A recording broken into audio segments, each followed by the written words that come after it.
네, 안녕하세요. 815 모니터. 오늘도 즐겁게 시작합니다. 오늘 특별한 분을 좀 초대했는데요. 그 증권회사에서 트레이더로 근무하시다가 창업을 하셔서 디지털 자산관리 회사를 지금 현재 운영하고 계시는 분입니다. 자산 운용 규모는 한 750억 정도 되시고요. 그런데 이분이 이번에 책을 쓰셨어요. 부의 확장이라는 책입니다. 천영록 대표님이자 저자님 오늘 초대했습니다. 안녕하세요. 안녕하십니까. 반갑습니다. 네. 뭐 또 개인적으로는 또 유튜브를 운영하고 계시는데 또 구독자도 상당히 많으시고 네. 경제 쪽과 관련해서 아주 다양한 활동을 하고 계시는 저자님이십니다. 근데 이제 오늘 일단 뭐 대표님보다는 저자님으로 모셨으니까 네. 일단 제가 그 소개를 받고 책을 보면서 궁금했던 게 이제 증권회사에서 이제 그 여러 가지 트레이더로 실력을 쌓으시고 인정을 받으면서 억대 연봉까지 받게 됐단 말이죠. 네. 보너스 인센티브를. 네. 그런데 35세에 딱 그만두셨단 말이에요. 네. 왜 그런 겁니까? 지금 돌이켜 생각해 보면 트레이더를 하면서 이 책의 컨셉이랑 좀 연결시키자면 트레이더를 하면서 굉장히 단절되어 있다는 생각을 많이 했어요. 그러니까 이 일 자체가 자본가로서 계속 돈을 불려나가거나 세상과 연결되어지는 일이 아니라 혼자 골방에서 약간 독서실에서 혼자 공부하듯이 혹은 개인 사업을 하듯이 혼자만 하는 일이라는 게 굉장히 좀 갑갑했던 것 같아요. 그러니까 더 넓은 세상으로 나와서 트레이더로서 배웠던 그런 자본주의 지식들을 활용하고 더 성장시켜 나가보고 싶었었는데 거기서 조금 한계를 느꼈던 것 같아요. 그 당시에는 뭐 사업이 하고 싶다 혹은 실리콘밸리식의 기회가 훨씬 더 커 보였다는 느낌도 들었는데 왜냐면 아마존의 제프 베조스도 트레이더 출신이시거든요. 네. 근데 그분도 아마 마찬가지였을 것 같아요. 돈을 가지고 회사의 돈만 운용하는 것이 아니라 이미 인터넷이란 거대한 기회들이 나오고 있는데 좀 더 큰 트레이딩, 좀 더 큰 투자, 좀 더 큰 모험을 해보고 싶었던 게 트레이더들의 어떤 본능 같은 게 아니었나 싶습니다. 저도 좀 비슷하게 그래서 창업을 하게 되었습니다. 그럼 35세 이제 그 회사를 그만두고 증권사를 그만두고 이 회사를 창업을 하신 건가요? 네. 그러니까 지금 회사가 운영하고 계시는 회사 이름이 이제 두물머리. 네, 맞습니다. 예, 두물머리인데 일단 이 두물머리는 어떤 일을 하는 회사입니까? 아까 뭐 자산운용 이렇게 말씀을 드렸지만. 네. 주식회사 두물머리는 자회사 두물머리 투자자문을 가지고 있고요. 네. 고객들에게 투자 자문업을 해주는 회사인데 다만 기존 투자 자문사는 우리가 생각하는 투자 자문업은 여의도에서 주식 고수들이 앉아서 고액 자산가에게 투자를 해주는 거잖아요. 네. 저는 이게 디지털 기술들이나 인공지능 기술 혹은 빅데이터 계량 분석 기술들을 활용해서 대중에게 훨씬 더 합리적인 서비스를 해줄 수 있다는 확신이 있었어요. 그래서 그거를 만들어 보고 싶어서 나름 이제 디지털 혁신에 도전을 하고 있는 셈이죠. 그래서 저희가 하는 일은 고객의 자산 포트폴리오를 정확하게 알려드리고 이렇게 운용을 하셔라 라는 걸 알려드리거나 자문 계좌를 통해서 저희가 직접 운용을 해드리면서 대신에 채널 자체는 디지털로 온라인으로 서비스를 하고 있는 회사입니다. 네. 자, 그러면 뭐 말씀만 들어봐서는 750억 정도의 자산 규모면 뭐 괜찮은 것 같은데 상당히 규모가 있는 것 같은데 일단 창업하고 지금 일단 창업한 지가 얼마 정도 됐죠? 이제 5년 됐습니다. 5년. 네. 그 가장 힘들었던 때가 언제예요? 가장 힘들었던 때는 트레이더로서 가장 힘들 때랑 비슷한 것 같아요. 제가 생각했던 가설들이 상당히 부실을 했다는 것을 알게 됐을 때 이거 잘못된 전략이었구나, 내가 약간 오판을 했구나를 느꼈을 때 돌이키자니까 굉장히 많은 세월이 걸리고 많은 비용이 발생했을 때 소위 손절을 해야 할 때 그럴 때가 가장 힘들었던 것 같고요. 그런 시기를 극복하는 방법도 트레이더가 극복하는 방법과 동일한 것 같아요. 그러니까 빨리, 최대한 빨리 대안을 생각해내서 빠르게 움직여서 고쳐내는 방식밖에 없잖아요. 그래서 뭐 좌절하고 있을 수는 없으니까 그래서 그런 식으로 계속 극복해왔던 것 같습니다. 네. 그러니까 그 머뭇거리지 않고 바로 다음 스텝으로 갔다는 얘기네요. 네네. 자, 그럼 이제 이번에 쓰신 이 부의 확장이라는 책에 대해서 한번 이야기를 해볼게요. 네. 책에 보니까 네. 돈에 대한 IQ가 부를 결정한다라는 말이 있거든요. 네. 이 말의 의미가 뭡니까? 돈에 대한 IQ, 돈이라는 게 굉장히 어려운 개념인 것 같아요. 네. 돈이나 자산에 대해서 대중들이 일반인들이 거의 감을 못 잡고 계신 경우가 굉장히 많아요. 그러니까 익히 들으면서 반감을 가지고 계시거나 혹은 잘못된 방식으로 이해하고 계시거나 그러니까 IQ뿐만이 아니죠. 사실 EQ까지 포함되어 있는 거죠. 그러니까 돈에 대한 자세와 생각 구조가 실제로 똑똑하거나 능력이 있는 것보다 훨씬 더 중요한 시대에 살고 있는 것 같습니다. 워런 버핏도 그런 얘기를 많이 하거든요. 다른 것보다 와이어링이 중요하다. 그러니까 돈에 대해서 어떤 식으로 연결되어 있고 어떤 식으로 자세를 취하고 있는지가 사실 성공에 훨씬 중요하다. 워런 버핏은 심지어 그런 얘기도 해요. IQ가 120이면 투자에 충분하다. 120 이상 되는 IQ는 팔아라. 팔아라. 그 이상의 IQ가 오히려 투자에 방해가 될 때도 있다. 라고 얘기를 하는데 저도 핵심은 그런 것 같아요. 지나치게 똑똑한 게 중요한 게 아니라 돈을 얼마나 냉정하고 투명하게 제대로 이해하고 직시하고 있느냐. 자기 자신을 속이지 않고 거짓말을 하지 않고 이분법적으로나 아니면 너무 극단적으로 생각하지 않고 그냥 돈은 돈일 뿐인데 그렇다면 돈을 합리적으로 운용할 수 있는 방법은 무엇일까를 냉정하게 직시하는 것. 그런 게 돈의 IQ가 아닌가 합니다. 그렇군요. 그러니까 지금 그 사람들의 속마음은 다 누구나 돈이 많기를 원하죠. 부자가 되고 싶죠. 그런데 이제 그걸 입 밖으로 꺼내는 순간 뭔가 좀 속된 것 같고, 예, 뭔가 자기가 뭔가 뭐라 그러죠? 그 참 우리는 그래서 그 존리 대표님 같은 경우는 한국의 금융교육이 너무 안 돼 있다. 맞습니다. 스스로 이 부자가 되고 싶다라는 걸 꺼리낌 없이 자연스럽게 얘기를 해야 되는데 그걸 못 한다는 게 사실은 이제 같은 맞습니다. 얘기네요. 문제인 거. 맞습니다. 네. 그런데 이 부라는 거 이게 단 한순간도 독립적으로 존재한 적이 없다라고 말을 하시는데 그 이유는 뭡니까? 부라는 게 독립적으로 존재한 부라는 이런 거겠죠. 무인도에서 혼자 농사를 지었는데 너무 풍년이 들어서 곳간에 어마어마한 곡식이 쌓이는 상황이 독립적으로 존재한 부의 유일한 케이스겠죠.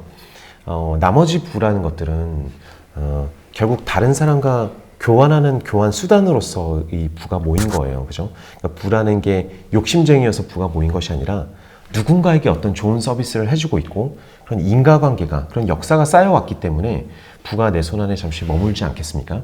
그 부의 본질을 본다면 나 하나의 것이 아니라 좀 모호하게 들릴 수 있지만 어떤 자원이라는 거죠. 궁극적으로. 그 자원은 가치를 가져야 되는데 가치란 건 결국 사람이 부여해 주는 거잖아요. 사회가 부여해 주고 다수가 부여해 주는 건데 그런 의미에서 자산도 그렇고 부라는 것도 그렇고 대부분 무엇인가에 연결되어 있다. 다른 부에 연결되어 있고 다른 가치에 연결되어 있고 다른 대중들의 심리에 연결되어 있다. 고로 부라는 것을 내 통장 안에 혼자 논일고 있는 무인도에 쌓여있는 곡식같이 생각할 수는 없다라는 얘기를 하고 싶었습니다. 그러면 그 얘기는 내가 부를 창출하기 위해서도 그렇고 이것이 움직인다는 건가요? 그렇죠. 부는 5천년 전이면 모를까 지금의 부는 요새 말로 어딘가에 다 태깅이 되어 있어요. 그죠? 한순간도 부가 독립적으로 완전히 개별적으로 존재하는 것이 아니고 어떤 자산이든 부동산을 가지고 있는 사람은 강남 부동산 시세와 그 수많은 수요 공급에 연결이 되어 있는 것이고 국내 펀드를 가지고 있거나 해외 펀드를 가지고 있는 것들은 다른 관념과 다른 수없이 많은 사회 기업적인 어떤 움직임들에 연결이 되어 있는 거죠. 그러면 그러한 사실을 우리가 인지하고 있을 때 달라지는 게 뭐예요? 그걸 아는 것과 모르는 거의 차이가 뭡니까?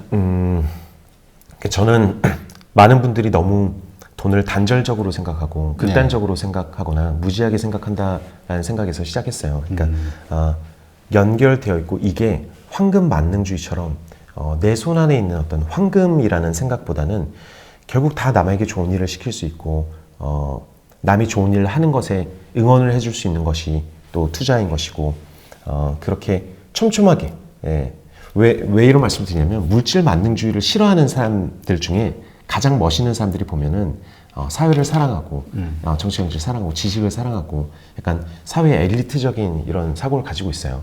제 생각에는 연결돼 있다는 거죠. 돈 없이 사회가 굴러갈 수 없고 사회에서 좋은 일들은 다 돈으로 연결되어서 전체 국가가 굴러가는 것이니까 너무 돈 가진 사람은 나쁜 사람, 사회를 생각하는 사람 좋은 사람으로 이분법적으로 생각할 필요가 없다는 얘기를 하고 싶습니다. 그래요. 그러면 이제 그러한 부를 얻기 위해서는 일단 기본적으로 우리가 어떤 일이든 자꾸 성공을 해나가야 되잖아요. 그리고 그것이 쌓이고 지속되기 위해서는 그 성공 자체도 뭔가 계속 지속적이어야 되고 이러한 지속적인 성공은 어떻게 얻을 수 있는 건가요? 어려운 질문이신데요. 네. 어려운 질문이신데요. 현실적으로는 저는 이런 것 같습니다. 성공을 지속적으로 계속 하기는 쉽지 않죠. 유일한 방법은 시행착오를 많이 하는 건데 실패할 때는 작게 실패하고 성공할 때는 조금 더 성공하는 그 패턴이 횟수가 많아지면 그게 안정성이 생기고 일관성이 생기고 지속성이 생긴다고 봐요. 네. 저 얼마 전에 그 토스의 이승건 대표님이 그런 얘기를 하시더라고요. 토스 정확한 숫자는 알 수 있는데 토스에 현재 운영되고 있는 서비스가 40개가 있는데 네. 실제로 토스에서 만들어낸 서비스는 한 140개가 된다. 120개, 140개 정도가 된다. 나머지 80개는 여러분들이 기억을 못 하실 거다.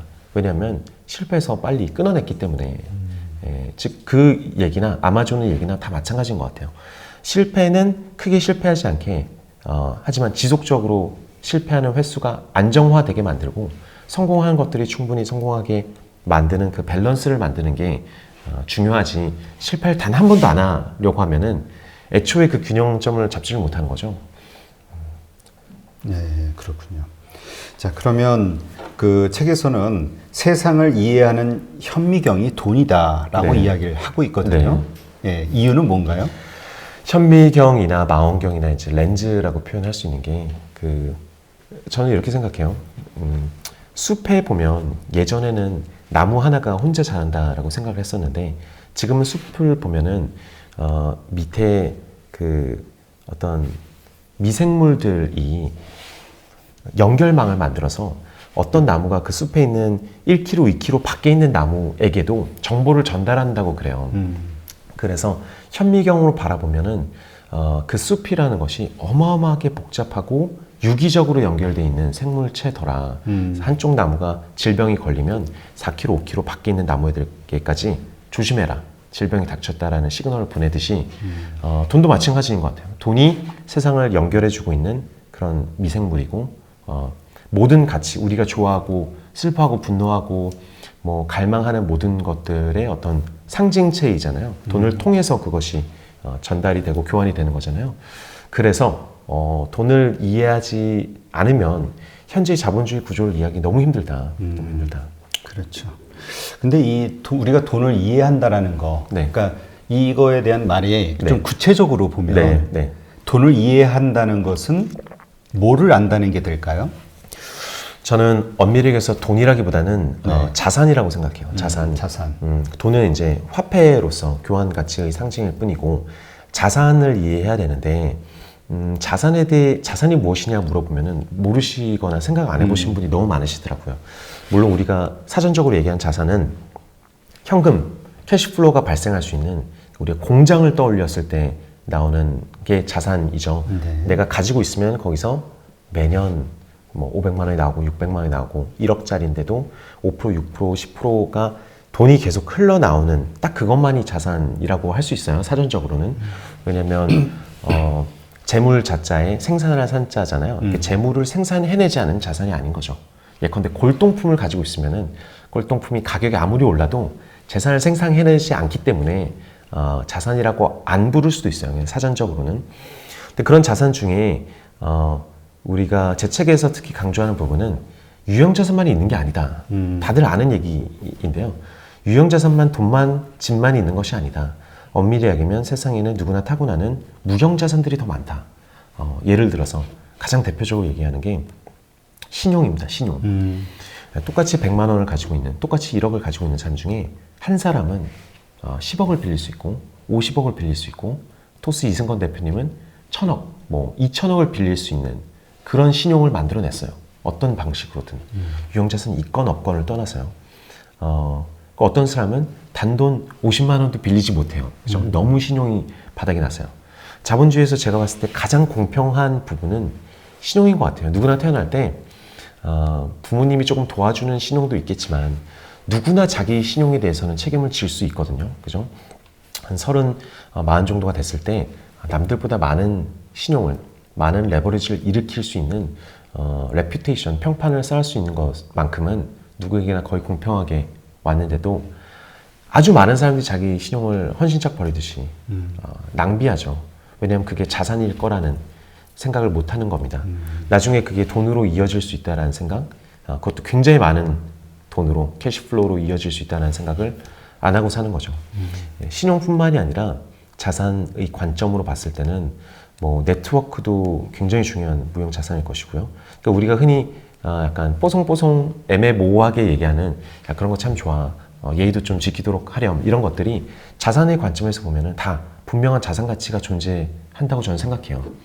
그런 것들을 재무제표로 쫙 머릿속에 인식할 수 있다면은 훨씬 더 나의 유무형 자산을 엮어서 세상에 있는 다른 무형 자산과 연결시킬 수 있는 계획을 짤 수가 있는 거죠. 그렇죠. 그 말씀에 정말 저도 동의를 하는데 그 평판이라는 거는 정말 중요하잖아요. 네. 요새는 뭐 그 평판을 지수화해가지고 SNS를 통한 평판을 지수화해서 네. 대출 이자까지 결정하는 네. 뭐 네. 그런 케이스가 있다고 네. 그렇게 들었는데 그러면 이걸 조금만 구체적으로 우리가 들어가서 그러한 좋은 평판을 얻기 위해서는 네. 기본적으로 내가 어떤 것들이 필요할까요? 어떻게 하는 게 필요할까요? 저는 일단 여기서는 멘탈 모델 그 IQ, EQ에 먼저 집중했는데요. 인지를 하자, 통찰을 하자. 일단 그것이 가치가 있다는 걸 인지를 하자가 가장 중요한 스텝이고요. 저는 네 가지 스텝을 여기서 인생의 네 가지 스텝을 제시하고 있습니다. 모든 어려운 문제를 해결하는 네 가지 스텝이 있다고 생각하는데 당연한 것이지만 첫째는 있는 그대로를 통찰하는 것. 전쟁이라면 적군이 누군지 왜 싸우려고 하는지 지피지기를 하는 거죠. 그 다음에 전략이 있죠. 그러니까 나는 여기서 어떤 스탠스를 가지고 싸워나갈 것인가. 어떤 브랜드, 어떤 평판, 어떤 변하지 않는 전략을 사용할 것이냐. 전술이 있어요. 전술과 전략이 다른 것은 전술은 항상 변해야 돼요. 상대방이 어떻게 움직이는지에 따라 환경이 어떻게 변하는지에 따라 시시각각 시행착오를 한 것이 전술이고 전략은 절대 실패하지 않는 것이 전략이겠죠. 그래서 1차 대전을 생각하면 혹은 2차 대전을 생각하면 미국 입장에서는 우리는 민주주의를 전파한다가 전략인 것이고 전술은 각 전쟁터에서 계속 장군들이 바꿔 나가는 것이겠죠. 마지막으로 실행이 있겠습니다. 실행이란 열심히 움직이는 거죠. 열심히 뛰는 건데 그런 분들 주위에 많잖아요. 전략은 멋들어지게 얘기하는데 실행을 하나도 안 하시는 분들이 계시고 말로만 한다고. 네. 그리고 실행을 엄청 잘 하시는데 하루 종일 뭐 쓰리잡을 뛰고 계신데 돈을 하나도 못 모으시고 결국 인생에서 실패하신 분도 많으시잖아요. 그런 조합들을 자기가 어떤 게 부족한지를 이해를 해야 되는데 저는 돈에 대해서는 가장 우선적으로 통찰, 나에게 자산이 존재한다. 이게 실제로는 꽤 큰 레퓨테이션이 걸려있는 일이다. 예를 들어서 내가 오늘 도둑질을 한다거나 아니면 출근을 했는데 별로 돈도 안 주는 알바여서 그냥 도망치고 싶어요. 그래서 연락도 없이 출근을 안 하고 그냥 일을 하지 말까? 눈앞에는 별로 잃는 돈이 없어요. 하지만 자기 신용이나 자기 레퓨테이션에 장기적으로 엄청나게 금이 가는 거죠. 그리고 그게 물질적 손실을 가지고 옵니다. 반드시 장기적으로. 그거를 조금만 계산을 해보면 눈앞에서 잃는 돈은 10,000원일 수 있지만 눈 뒤에서 잃는 돈은 장기적으로 1,000,000원, 1억이 될 수 있다. 그걸 잘 굴리기에 따라서 또 1,000,000원, 1억을 더 벌 수도 있는 것이 존재한다. 그 통찰이 가장 첫 번째 단계라고 생각합니다. 네, 좋은 말이네요. 근데 또 이 돈의 왕관이 주는 무게를 피하지 말라라는 말도 있던데. 네. 네. 그것도 비슷한 얘기예요. 돈에 대해서 얼마 전에 누가 그런 댓글을 달았더라고요. 젊은 대학생인데 라이브 방송 중에 자기는 주식 투자하자고 친구들한테 얘기했더니 친구들이 딱 잘라서 난 그런 도박 안 해 라고 얘기한다는 거예요. 예. 근데 그 친구들이 왜 그런 얘기를 했을까? 왜 그런 얘기를 했을까? 같이 도박하자고 한 것도 아닌데, 그죠?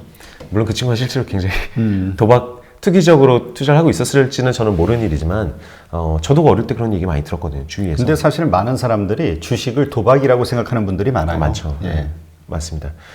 한편으로는 위험해서 안 하려고도 하겠지만, 한편으로는 자기가 윤리적 우위에 있고 싶은 심리도 있을 거예요. 혹시 주식을 하고 있는데 친구가 잘 되면 쟤는 잘 됐지만 인정하기 싫은 거죠. 남자들은 그건 도박이잖아.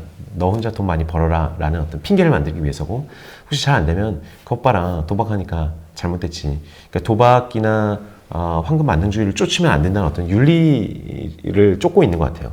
양면적으로. 그럼 그 친구들이 나중에 투자를 안 하느냐 하면은 절대로 투자를 할 수밖에 없는 상황이 되잖아요. 30대가 되고 40대가 되면. 일찌감치 같이 고민을 했으면 더 좋았을 것을 굳이 그렇게 피하고 있는 것이 저는 약간 왕관의 무게를 피하고 있는 것과 비슷해 보이는 거죠. 책임감을 피하는 것과 비슷하다. 그냥 부자가 되는 것, 돈을 열심히 쫓고 이제 생산성을 늘리는 이 모든 것을 멀리서 조롱하고 있으면 굉장히 편하거든요. 나는 누군가는 유교적 사고에서는 내가 맞다고 해주겠지 하면서 뛰어들지 않고 있으면은 심리적으로 편하고 그런데 결국은 언젠가 인간이라는 게 경제적 활동을 해서 뭔가를 부양해야 되는데 가정을 부양하고 스스로 부양해야 되는데 그 무게감을 피할 필요가 없다. 일찌감치 뛰어들면 더 좋을 것 같다라는 말씀을 드리고 싶었습니다. 보통 사람들이 가지고 있는 생각이 그런 거 같더라고요.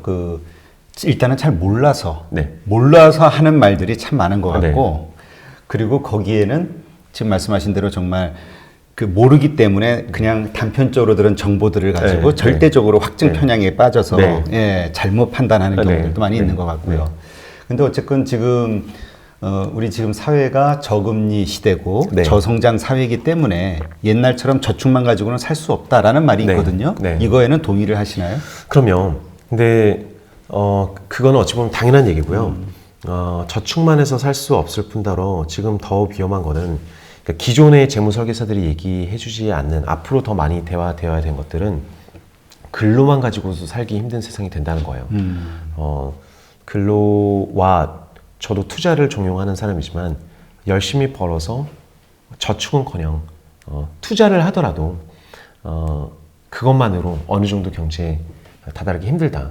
왜냐면 대기업의 어떤 근로자 조직이라는 게 굉장히 빠른 속도로 분해되고 있어요. 근데 그게 국내에서 보면은 우리나라 뭐 정치권 문제가 아니냐, 우리나라 경기 문제가 아니냐, 수출이 안 돼서 그런 거 아니냐. 그래서 국내의 유일한 문제, 경기 문제로 해석을 하고 있는데 실제 안 그래요. 전 세계적으로 이뤄지는 현상입니다.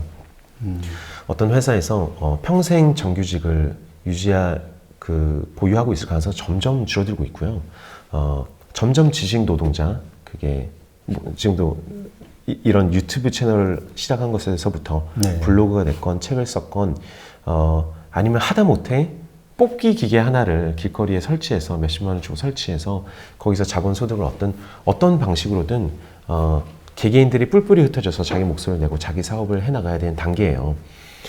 그래서 제가 또 많이 듣는 얘기는 대기업에서 일하시는 분들이 대단하다. 나는 사업할 생각을 한 번도 안 해봤는데 라는 얘기를 하거든요. 근데 제가 창업하면서도 느꼈던 것은 세상에 사업을 하고 있지 않은 사람은 아무도 없어요. 그것도 잘못된 통찰인 거죠. 이미 아무리 대기업에 있어도 삼성전자에 일하고 있어도 이재용의 사업을 도와주고 있는 거잖아요. 함께 사업을 하고 있는 거예요.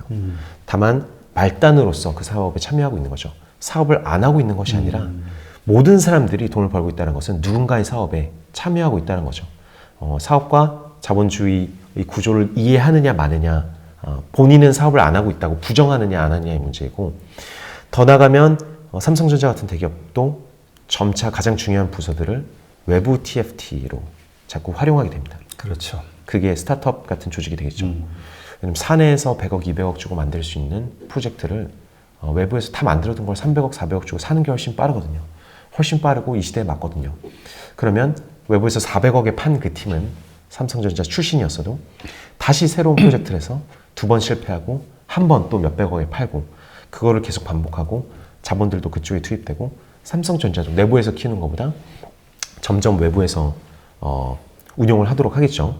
삼성전자 같은 경우는 느리겠지만 모든 기업들이 다 마찬가지예요. 그러니까 정규직을 포기하고 점차 모든 사람들이 각자 도생해야 되는 그런 사회로 갈 것이고, 그 요새 어린 친구들을 보면은 또 유난히 느껴져요. 예전에는 공부 열심히 해서 서울대 가면 이 부라는 기계에 딱 들어갈 수 있는 방법이 되게 결정이 돼 있었는데 지금은 어때요? 고등학교 때 벌써 유튜브로 성공한 사람이 있고 웹툰으로 성공한 사람이 있고 음악으로 성공한 사람이 있고 그 다음에 뭐 웹소설 뭐가 됐든 자기만의 방식으로 성공하는 친구들이 너무 많잖아요. 스타트업을 해서 뭐 몇백억을 벌었다는 친구가 나오고 혹은 작은 뭐 온라인 쇼핑 뭐 이런 걸 하더라도 돈 버는 사람들이 나오니까 요새 공부하는 친구들이 그러니까 멘탈 붕괴에 빠지는 거예요. 이 길이 맞는가? 이렇게 10년을 더 공부해서 삼성전자 들어간 게 맞는가? 근데 대기업 입장에서도 이 친구들을 뽑겠어요? 저 친구들을 뽑겠어요? 그죠? 그렇지. 좀 더 유능하고 활발한 친구들을 뽑겠죠. 뽑을 수밖에 없죠. 그래서 전체적으로 돈도 알아야 되지만 자본주의 사회에서 근로만으로 먹고 살기 굉장히 힘들다. 또 당연히 저축만으로 생존한다고는 굉장히 잘못된 방식이다. 급격한 속도로 바뀌어갈 것이다라고 생각하고 있습니다. 네.